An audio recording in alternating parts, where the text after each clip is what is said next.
এই কারাগারের দুনিয়ার জীবন সংক্ষিপ্ত, এখানে সমস্ত সত্তা মৃত্যুর স্বাদ গ্রহণ করবে, ঠিক আছে? এবং কিয়ামতের মাঠে তোমাদের সবাইকে জাত জাত প্রতিদান দেওয়া হবে। এবার তোমাদের গন্তব্য শোনো। ফামান যুহজিহা আনিন নার, ওই দিন যাকে জাহান্নামের আগুন থেকে বাঁচানো হবে, ওয়া উদখিলাল জান্নাহ, এবং জান্নাতে ঢুকিয়ে দেওয়া হবে, ফাকাদ ফাজ, ওই ব্যক্তি হচ্ছে সফল। This is the real definition of success.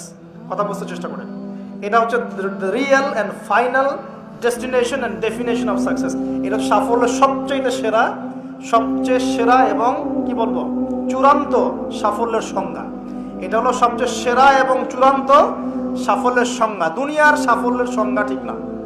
এই বাড়ি গাড়ি টাকা করি স্ট্যাটাস ক্ষমতা, এগুলো সাফল্যের সংজ্ঞা আমরা বানিয়েছি। এগুলো সাফল্যের চূড়ান্ত সংজ্ঞা নয়। চূড়ান্ত সংজ্ঞা এই আয়াতে আছে, ফামান যুহজিহা আনিন নার, যাকে জাহান্নামের আগুন থেকে বাঁচিয়ে দেওয়া হবে, ওয়া উদখিলাল জান্নাহ, যাকে জান্নাতে ঢুকিয়ে দেওয়া হবে, ফাকাদ ফাজ, এই সফল হলো। মানে কদ আফলাহাল মুমিনুন, এই যে মুমিনরা সফল হলো। কথা বুঝতে পারছেন? অতএব সাফল্যের যে সংজ্ঞা আমাদেরকে শেখানো হয়, এটা চূড়ান্ত সংজ্ঞা নয়, ওইটাই সাফল্যের চূড়ান্ত সংজ্ঞা।